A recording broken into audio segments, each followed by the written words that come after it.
Welcome to our first podcast for Love&Co Real Estate, here with Michael Love. Thank you, Sarah. It's a pleasure to be here.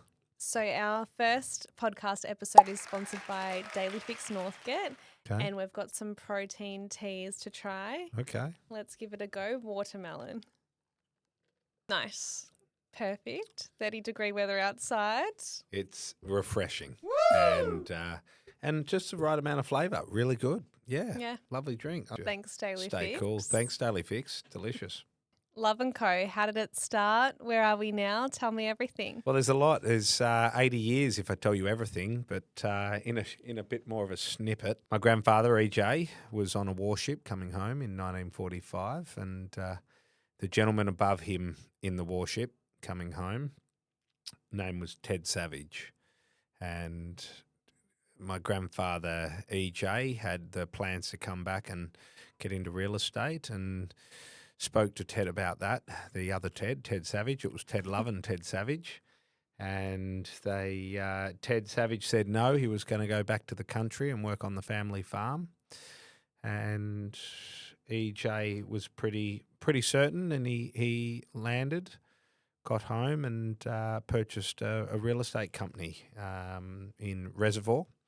And shortly thereafter, Ted Savage realised that maybe farming wasn't what he was looking for, so came back. And I'm not sure in 45 if they used a telephone, certainly not the cell phone we're used to today. It was in 45. Yeah, 1945. Might have sent the pigeon, but certainly got a hold of EJ and said, actually, I'd like to come. And they were a partnership. And EJ was the salesman and Ted Savage was the accountant, and they worked together for 50-odd years. And during that time, they sold a lot of the real estate, and real estate then was very similar to it is today, community focused and working with the people, but finance was always a challenge for a lot of the buyers. So it was really working out how to help people, selling homes for the pound, and slowly it has changed as far as the price and certainly the product. And I know my grandfather told me that there was a couple of big events that occurred. One was the introduction of the Thunderbox. And What was that? The Thunderbox is where it was a gas-operated toilet. Oh, wow. And so when they brought Thunderboxes to the backyards in Reservoir, it was a big deal. And he tells me times of where he would shoot rabbits north of Marnie's Road. Now, if you were to do that, you would end up in jail. But yeah, we'd go rabbit hunting. A lot of farms. The dairy farm, which was situated to the northwest of Reservoir, now the Marylands Estate, was a big dairy farm. We're lucky enough to have the original subdivision paperwork still, and a lot of the older history we've been able to capture. And then my father came into the business early 70s and expanded, and then I came into the business in the early 2000s and continued the expansion. So we continue to serve the local community. We continue to engage in providing support to people selling their homes and making sure we're listening and giving them the best advice rather than just a transactional turn them over style of real estate, and really working towards helping people get to their outcome rather than a reactive mindset in the transaction. So, yeah. Beautiful. And been a lot. You mentioned your grandfather and your father. Did you get a chance to work with both of them over the years? Or? I'd love to say yes, I didn't. In my early days in property management, I used to go to the VCAT, which at that time was in Heidelberg. I can't think of the street, but I was a frequent in VCAT. Mm-hmm. It was a different era, and VCAT was where we would often go to help negotiate. And my father lived between Heidelberg and the office, so I'd often drop in and get pearls of wisdom from him weekly. But I was lucky enough to work with Dad for a considerable amount of time. Great. And speaking of pearls of wisdom, what did you take from your grandfather's time at Love&Co? That's a good Very good question. The pearls of wisdom were very much around making sure you do the right thing by people. You can't do the wrong thing doing the right thing, I think is certainly something that I repeat regularly. And making sure you look at the long term. A lot of the time people get caught in the short term, either if it's a negotiation or if it's an outcome, and they're not looking at more of that longer term. We've been in the northern suburbs now for 80 years, and I think that comes back to a lot of that longer term thoughtfulness with the community. A lot of the franchise groups and a lot of the other people who have been there have moved on. Though I know my grandfather once said to me when I was helping negotiate the sale of a home, ask them, are they planning on staying in the home a long term? Because often people can get caught up in, I just need to try and negotiate it on $5,000 or $10,000. But if you take that over the longevity that they'll stay in the home, it's not a lot of money. And most people buy homes for a long-term investment. What are some of the things you take away from your dad's time at Love&Co? I think one of the things that sticks with me from being lucky enough to work with Dad is just the way that he works with what he has. And I think for a lot of the time, people are always working towards perfection. And Dad has really helped me understand that you work with what you have, that nothing is perfect. And the perfection is actually in the imperfection. And so often, if it's a scenario working with the people or with our team, it's really about it's okay to get it wrong. Just make sure you're improving and reflecting and improving. And I think that's something that as a family, we've always reflected upon what we've done and how we can improve on it.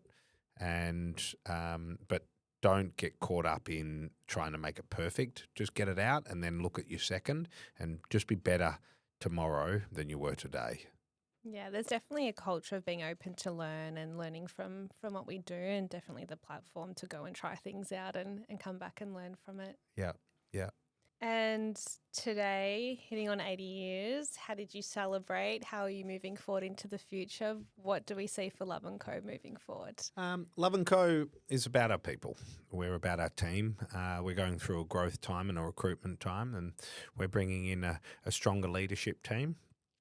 Great people are heading up our marketing, and we're working closer with the community. We've got a Love the North campaign that we'll be rolling out in 2026. It's head up by a great team and very exciting, where we're going to be really engaging with the local community.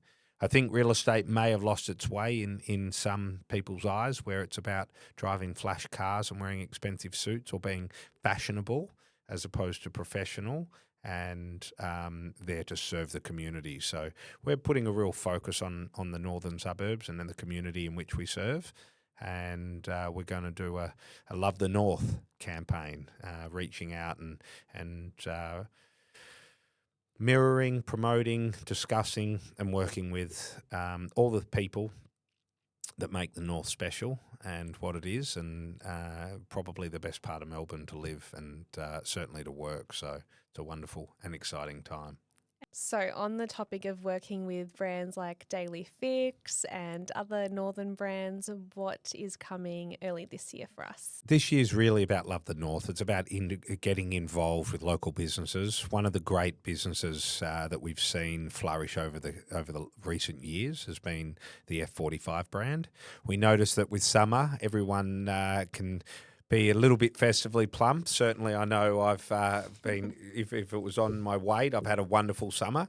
And so we've collaborated with F45 to work with the community, and that if they show the post in our campaign with Love the North for the month of February, they'll be able to train at lunchtime for free.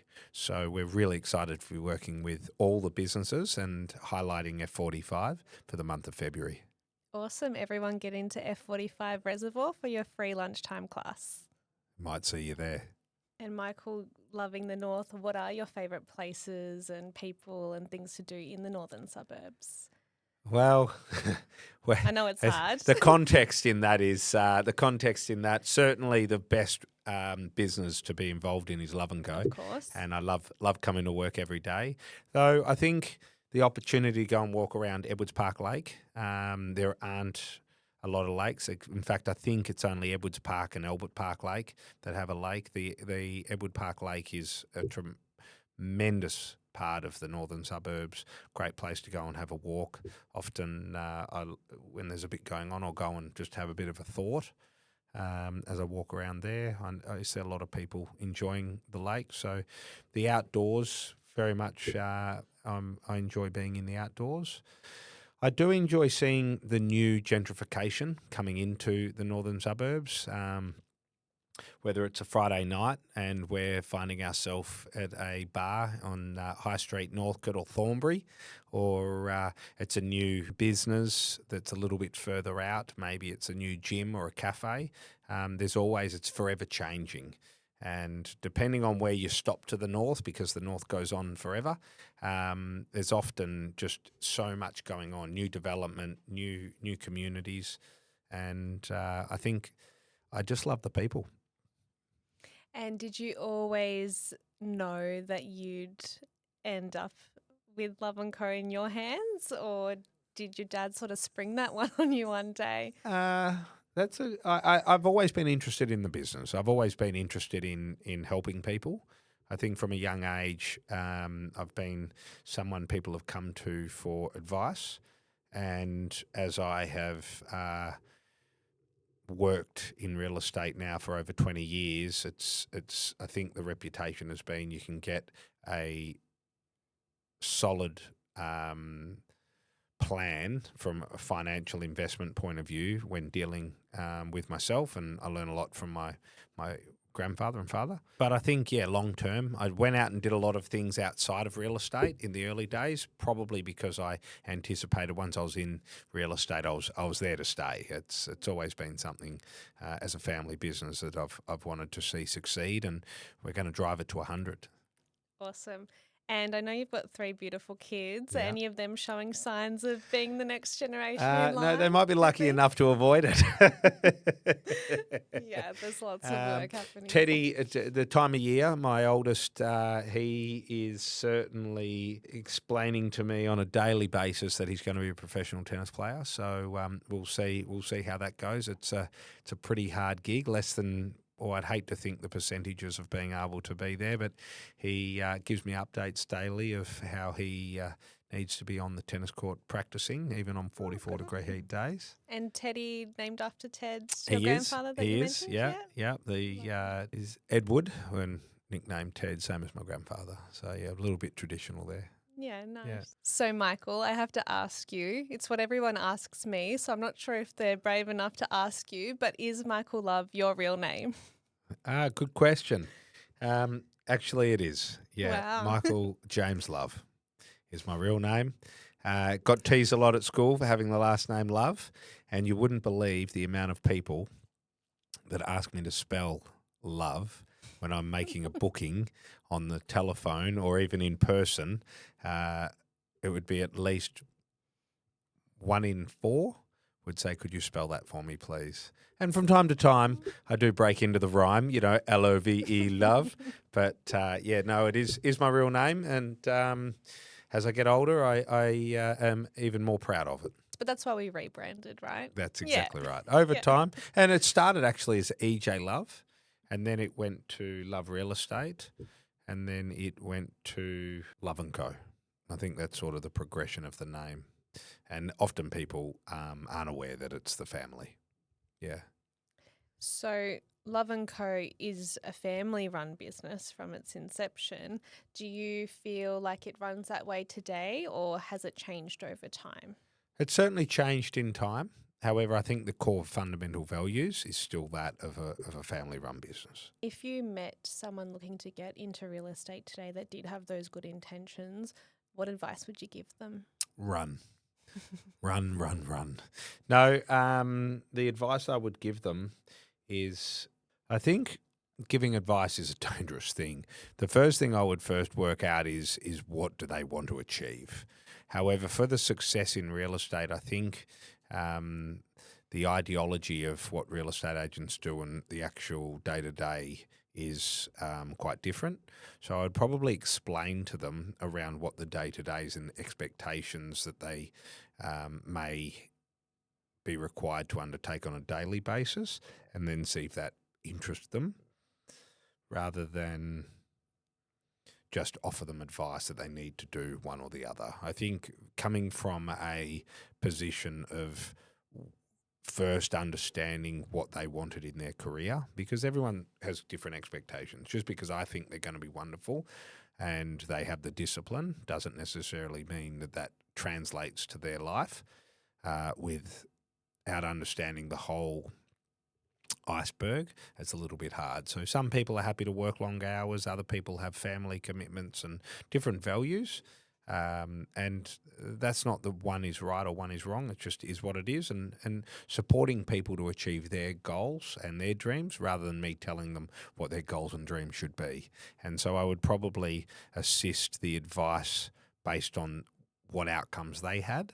However, there is a misconception of the day-to-day and what is involved in real estate. So I always try to put that to bed and explain that it is actually a lot of hard work.